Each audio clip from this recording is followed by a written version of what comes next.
All right. Well, good morning. Happy Monday. It's already week 5. Okay. We'll move on, and in our textbook, there's a chapter that says a maximum likelihood approach. So that's what we'll take a look at. It serves us to just do a quick review of least squares regression. And in linear regression, what we're trying to do is we're trying to predict our fitted values, and we want our t-hats to be as close to the actual true values or the target values. And so what we're looking for is we're looking for the set of weights or W's. And in linear regression, it's pretty much just your slope and intercept. I guess you might have multiple beta or W terms, slope terms for however many predictors you have. But that's what you're trying to do. You're trying to figure out what W vector is going to minimize the sum of squared differences. And we can express this in vector notation because our t-hats are the product of the W vector, and each x observation we can just do xw, and so this is what we have. And so you guys have already done quite a bit of work with this as already. And so far what we've been doing is we've been saying, like, okay, how do we minimize this loss function? Okay, and one approach that we did to minimize was we said let's set it equal to 0 and solve for W, or take the derivative, set the derivative or gradient equal to 0 and solve for W.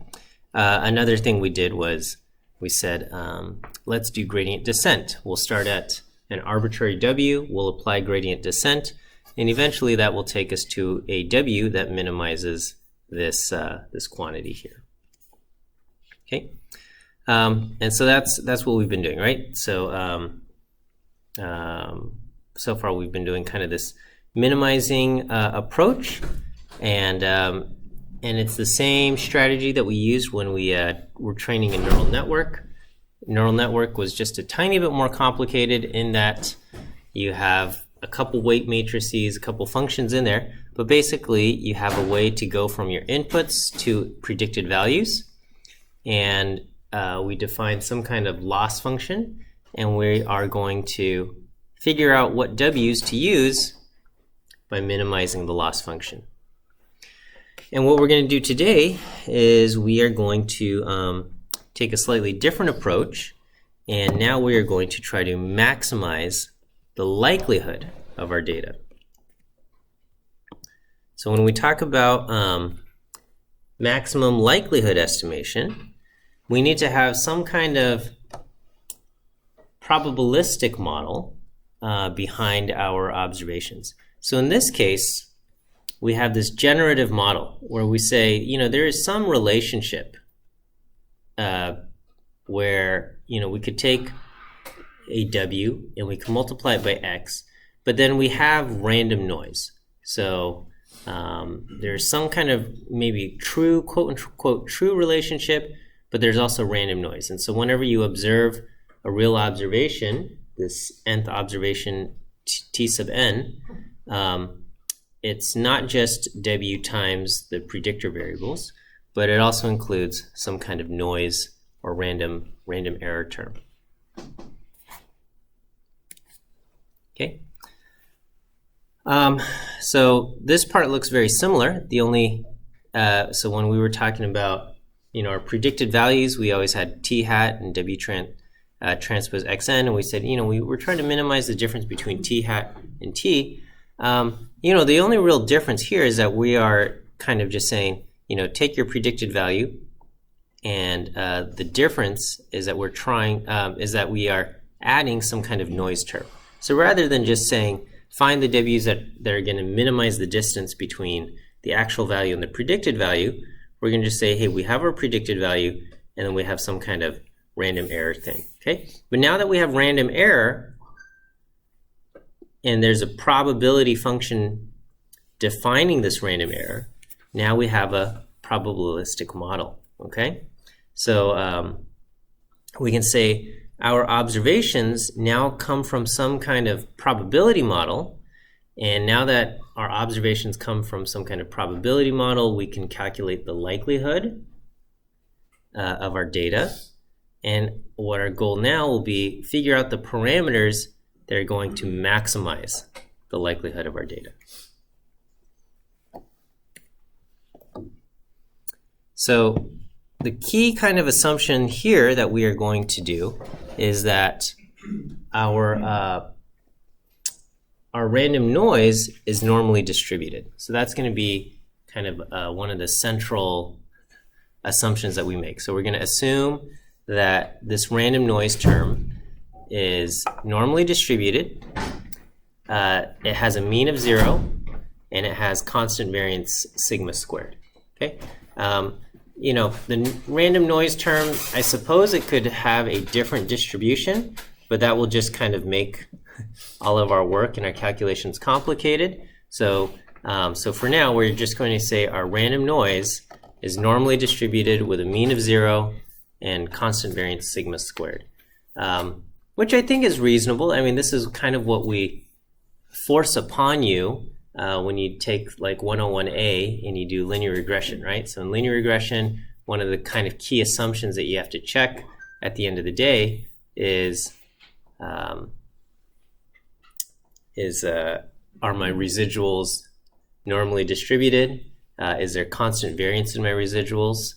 And well, I mean, I think by nature of how you calculate your predicted values, your residuals do have a mean of 0, but you have to check kind of these other things. Are they normally distributed? Do we have constant variance?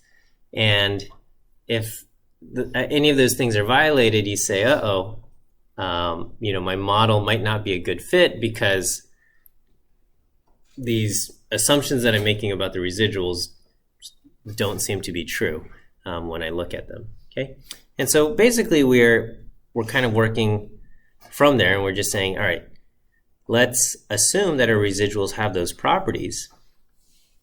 And if that's the case, then what we can say is that our observed values, okay, the observed values we have come from a normal distribution where the center is defined by W times X, okay, so I got W transpose X sub n, and then I just throw in kind of my variance term sigma squared, okay? So is that okay? Going from here and combining it with this, and we end up with this thing here, okay? So now we have kind of a probability model defining how we are getting our observed values here. All right, so this is this is my picture. So you know, if you have some kind of data that looks like this, basically what we're saying is underlying it. Okay, there's some kind of line, some kind of relationship. This is the result of multiplying W times X. Okay, so this line W transpose X sub n, that's this blue line, and centered at each blue line is kind of a normal distribution with some variance sigma squared. So all of these normal distributions are supposed to have the same amount of variance, and the observations that we're getting are basically normally distributed around the blue line with you know, more values kind of close to the center, and then you know, a few, you know, 2 standard deviations away or something like that. Okay, so this is kind of what we are going for, and what we want to do is we want to maximize the likelihood of the data that we have. Okay, so we have a probabilistic expression that goes into how we've observed our data, and what we want to do is we want to figure out what values of W should we select so that we are maximizing the likelihood of the observed of observing the data that we have. Okay. All right. So we did maximum likelihood estimation in what, 100B? Okay. And then you might have even done some of this maximum likelihood estimation for linear model in 100C. I don't know, are you guys doing that right now? Okay. All right. Well, just a quick review in case it's been a while. Everyone's schedule is a little bit different. So maybe you just took 100B last quarter. Maybe it was like a year since you've taken it, or a couple years. Okay. So maximum likelihood estimation, you treat the observed data as fixed. Okay. So you have the data that you've observed, you treat that as fixed, and then the thing that you are kind of messing around with is the underlying parameter in that probability distribution.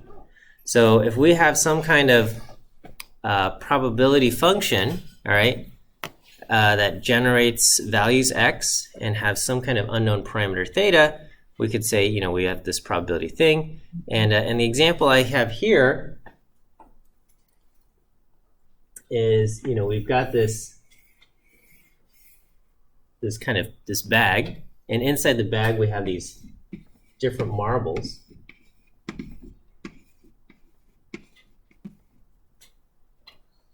Is that right? Okay, I've got 10 marbles, and we're going to say some of them are red, some are blue, and what we'll do is we'll reach into the bag, draw a marble out, okay, and then once we look at it, we put it back in the bag. So every time we draw, there's a 30% chance of getting a red marble, and therefore the probability of getting a 1, so we'll say if you get a red, it's a 1, and if you get a blue, it's a 0. Okay, the probability of getting 1 is going to be theta to the x, 0.3 to the x, and 1 minus theta to the 1 minus x. Okay, so what do we get if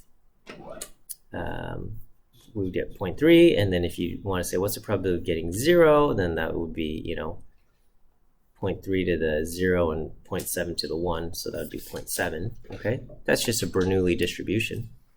And then if you repeat this a whole bunch of times, then you'll kind of have this sequence, right?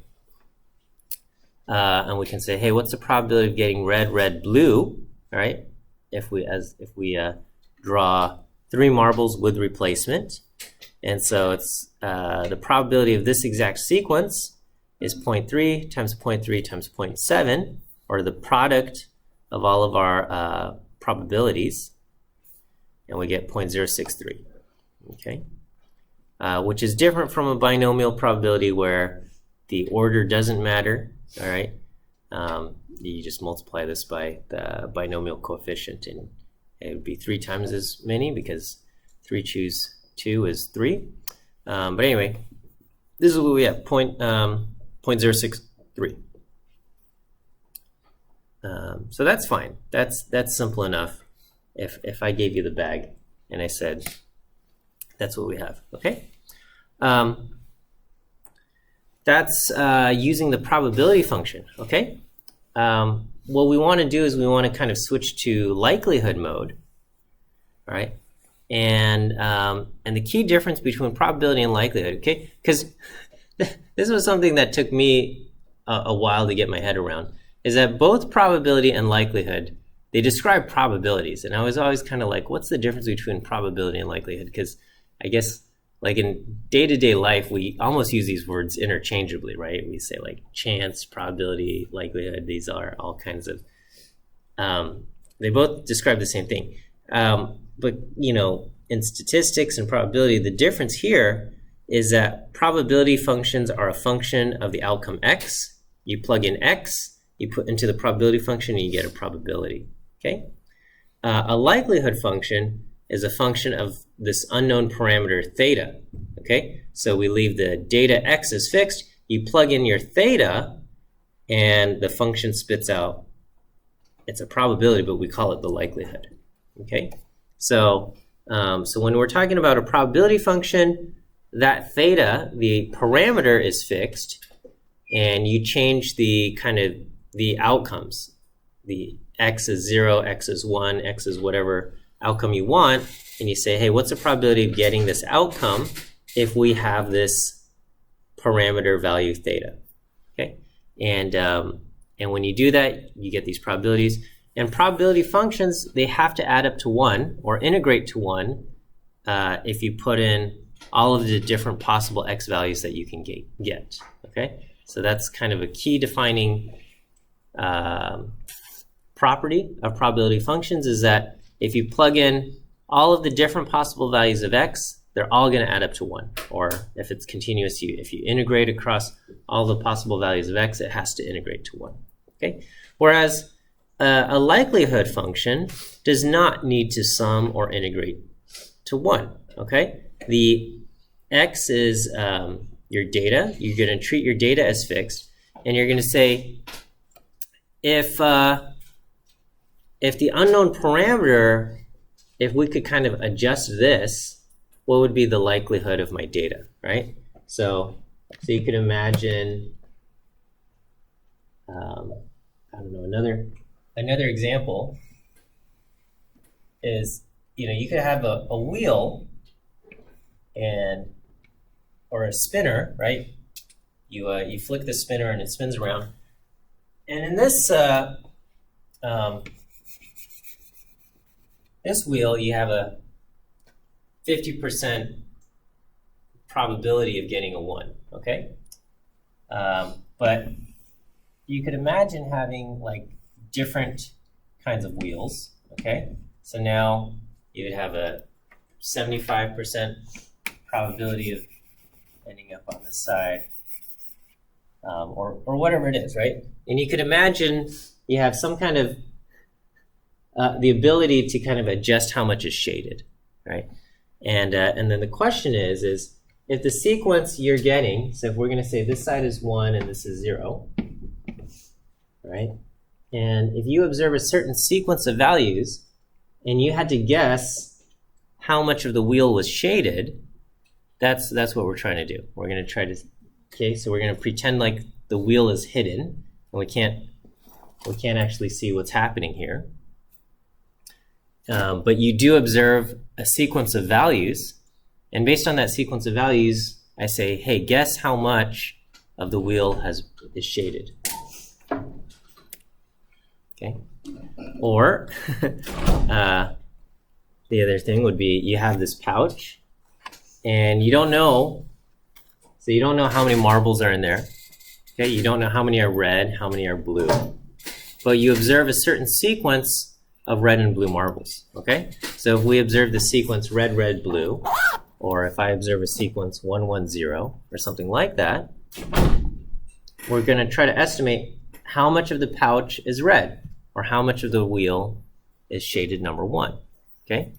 And so we could just say, well, the likelihood for whatever value of theta I have, if we have red, red, blue, then the likelihood of that exact sequence is going to be theta times 1 minus theta. Theta squared times 1 minus theta. Yeah? And so, so we want to say, okay, how do I pick the theta that's going to maximize this? Well, we'll just use some calculus, right? So, so our strategy here is going to try to figure out, okay, what proportion of our pouch is red, or what proportion of my wheel is shaded in, or something like that. So what is the proportion of red marbles in the pouch that would maximize the likelihood of observing our data? Oh, you know what? Let me give you your first viewing quiz answer.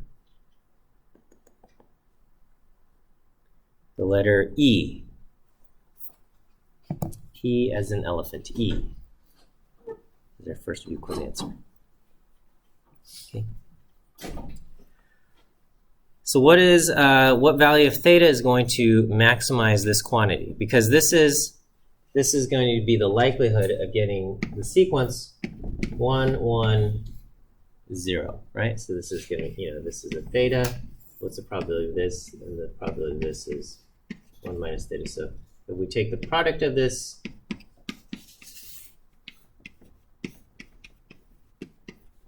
that's our product, and we just want to say, hey, what value of theta is going to maximize this? Okay, well that's simple. You just use calculus. You take the derivative with respect to theta. You set it equal to 0. Solve for theta. So Dealing with, I mean, it's not impossible to take the derivative of this, but it does get a little bit trickier just because dealing with products, you have like stuff to, more junk to deal with. So we like to deal with logs instead because it turns products into sums. And so, and then the log function is monotonic. So whatever value maximizes the log will be the same value that maximizes the original function. Okay. So, so if I take the log of this, I get 2 log theta plus log of 1 minus theta. And then I take the derivative of that with respect to theta. So the derivative with respect to theta, okay, so 2 log theta, derivative with respect to theta is 2 divided by theta. The derivative of log 1 minus theta is 1 divided by 1 minus theta. Chain rule times minus 1. So I get 2 over theta minus this. And then I solve for theta, so I add this to the other side. I get 1 over 1 minus theta is equal to 2 over theta. Multiply this by theta over theta and 1 minus theta over 1 minus theta. I get theta on this side is equal to 2 times 1 minus theta, or 3 theta is equal to 2, and theta is equal to 2/3. So the value of theta that would maximize this, the probability or the likelihood of getting the data that I've seen, which is a sequence of red, red, blue, or 1, 1, 0, is going to be 2/3. And I think that makes intuitive sense, right? If kind of 2/3 of my data is a 1, then kind of the concept that maximizes the probability of the sequence is that 2/3, of this wheel or whatever, 2/3 of my marbles are 1s. Okay, so let's go back to linear regression. And what we want to do is we want to maximize the likelihood of our data. All right, so we're saying our data, the observed data that we have, all of our t's are coming from this normal distribution, which has a mean of w times x of n, and has variance sigma squared. Okay. So we're going to assume all of our observations are independent of each other. So I guess that's the other assumption in linear regression, is that you're assuming all of your observations are independent. You don't see any kind of pattern in your residuals, because that would indicate that your observations are not independent. So, so we want that. And so because we're going to assume all of our observations are independent of each other, then the likelihood can just be the product of independent probabilities, right?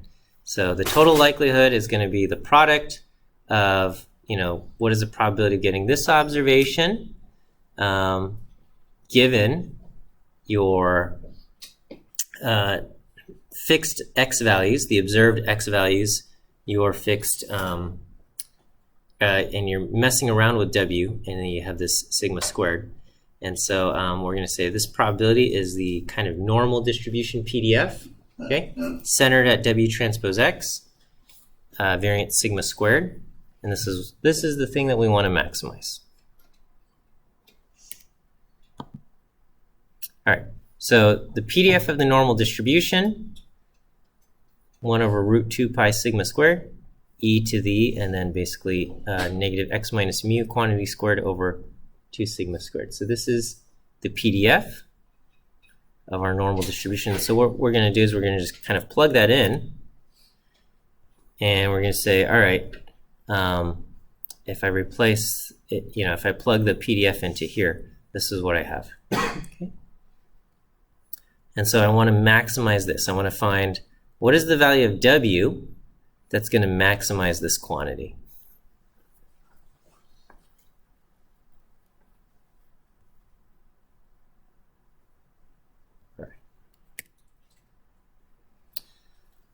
So I guess the key thing to remember is everything other than the W is going to be treated as fixed values or constants, okay? And then W is really the only thing that we're going to try to manipulate, okay? So our variance, sigma squared, is a constant.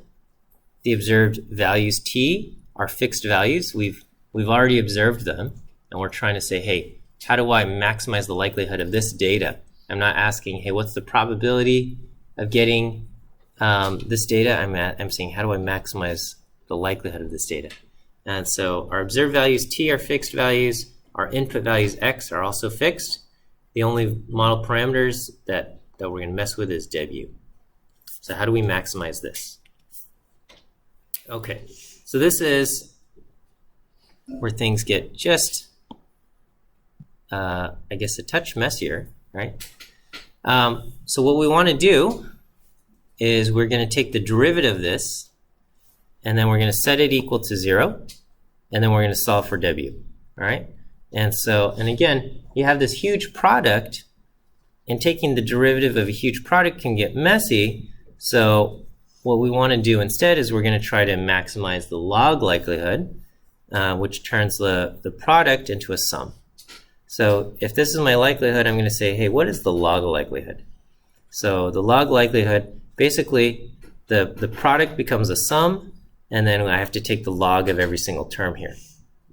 Okay, so 1 over sigma root 2 pi, this is just kind of taking like log rules, right? Okay, so we'll start it with 1 over root 2 pi. So I'm going to have, this is basically 2 pi to the 1/2, all right?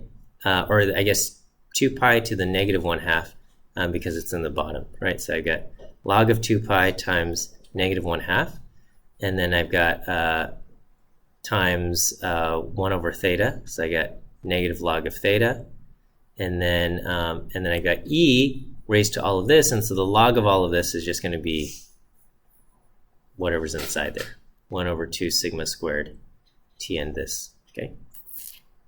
And these are all kind of multiplied together. And I am summing this up across all of the n observations that I have. And so when I add from 1 through n, and I do this, I get, I have n observations, so I'm going to get negative n over 2 log 2 pi. And then I got n of these observations, so I'm going to get negative n log theta. And then in here, well, it's going to differ for every n, so I still have to kind of keep the summation sign. But I've got 1 over 2 sigma squared, and that's going to be the same for all of these things. So this is what I have here, okay?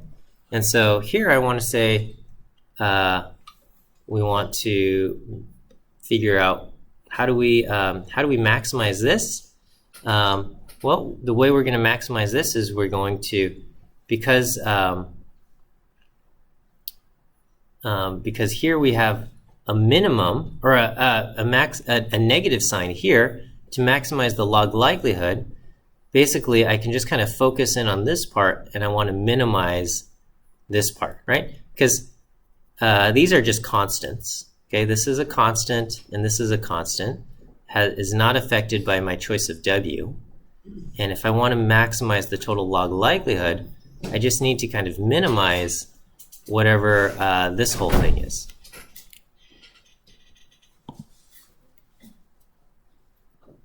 Okay, so here I'm taking the gradient of this whole thing with respect to w.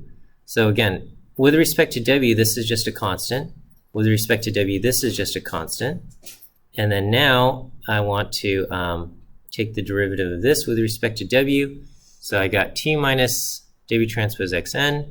So with respect to w, we'll keep t minus w transpose xn multiplied by negative xn, basically chain rule there. And then, we're working in vectors. So I'm going to put subscripts underneath each thing to kind of make sure everything aligns. So here, this negative sign cancels out with this negative sign. So I get 1 over sigma squared. Xn, which is 2 by 1. T is 1 by 1. And W transpose Xn is also going to be 1 by 1. So this thing is just 2 by 1, which is good, the resulting product. Because this is a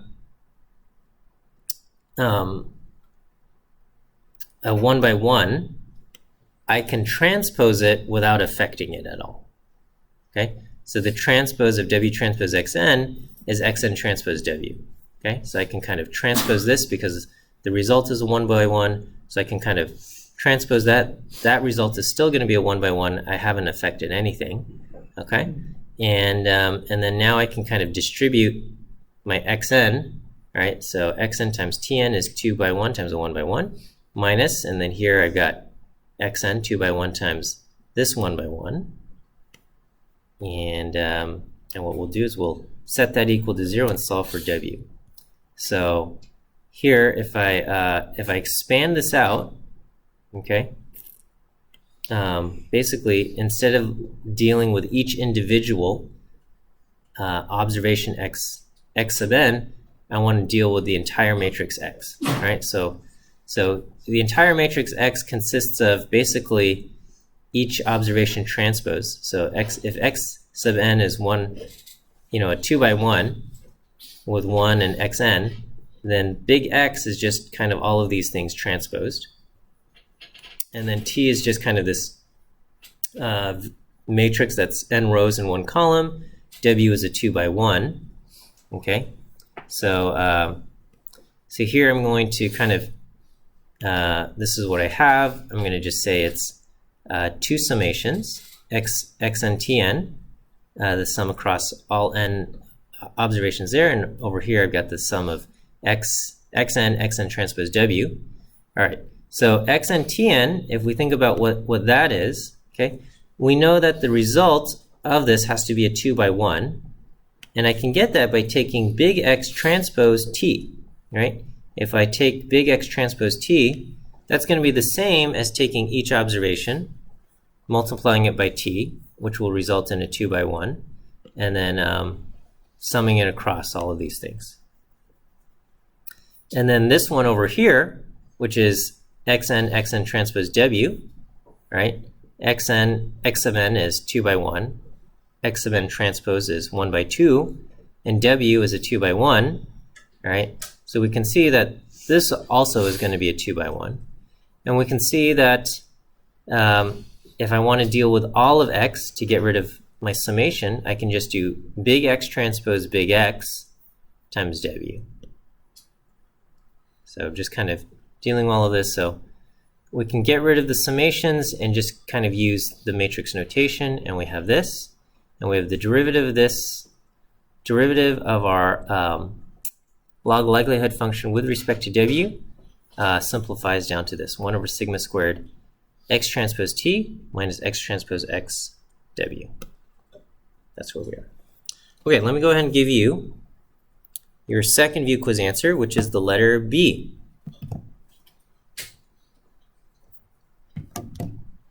B is our second view quiz answer. Okay. So far so good? Maybe, I think. All right, so what we want to do is we want to set this equal to 0, and we solve. And I think at this point, it's not surprising, but when you do this, you'll get, if you set it equal to 0 and you solve for W, you're going to get X transpose T on the left is equal, well, I mean, so I'm going to get rid of the, whatever, 1 over sigma squared, okay? So I got X transpose T minus X transpose XW is equal to 0. So then I'll get X transpose T on the left is equal to X transpose XW. And then so to get, to isolate W, we'll multiply by the inverse of X transpose X. So then we're going to get X transpose X inverse, X transpose T.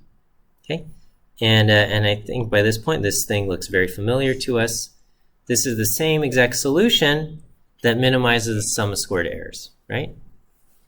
So what we have is the W that maximizes the log likelihood is the same exact solution that minimizes the sum of squared errors and mean squared error, right? So we did that all the way back in week 1, okay?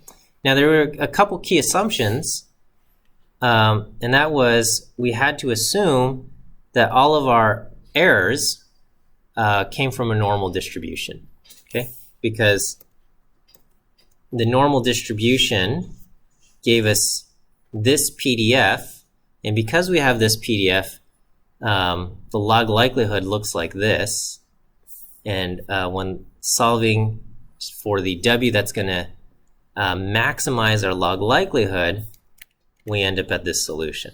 Okay, if the errors were not assumed to be normally distributed, then our PDF would be something different, and we wouldn't arrive at the same result here.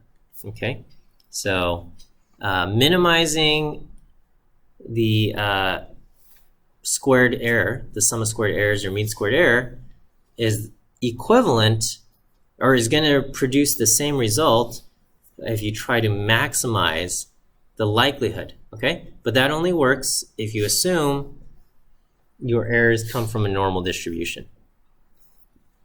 Also interesting is that as far as what value of W goes, the value of your variance sigma squared played no role at all. So it doesn't actually matter if your sigma squared is tiny or your sigma squared is huge. Okay, as long as it's a constant, then your W really just depends on X and T. Okay.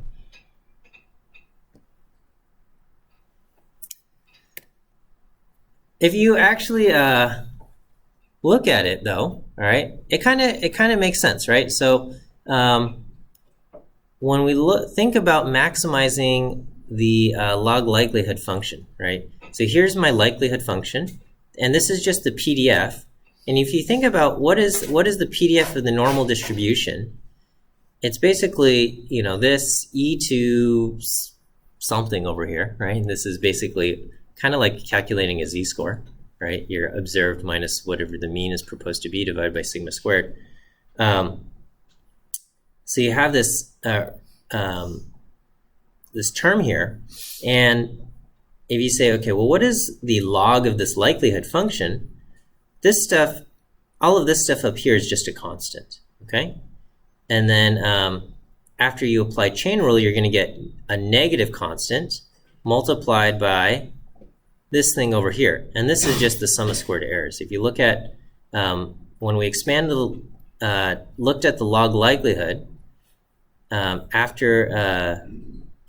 so let me kind of go back to this slide, right? So we turn the likelihood from a product into a sum by getting the log likelihood. And then if you look at what this is the sum of Tn minus W transpose Xn. And that's just the sum of squared errors, okay? And so you can see that when we try to maximize the log likelihood, okay, we just have a negative value multiplied by the sum of squared errors. And so trying to maximize the log likelihood is the same thing as minimizing the sum of squared errors, okay? When this is your PDF function. So if this is our PDF function, the sum of squared errors makes an appearance in our log likelihood, and we can see that if we wanted to maximize this, we need to minimize this because it's multiplied by a negative constant. And so trying to maximize the likelihood ends up becoming equivalent to minimizing your sum of squared errors, right? So that's kind of a, I don't know, I guess maybe intuitive relationship, okay? But only, I think only after we kind of see and delve into kind of the relationship between the PDF and the likelihood there. Okay, we'll end it just a few minutes early today. We'll wrap it up here, and I'll give you your last view quiz answer, and we'll call it a day.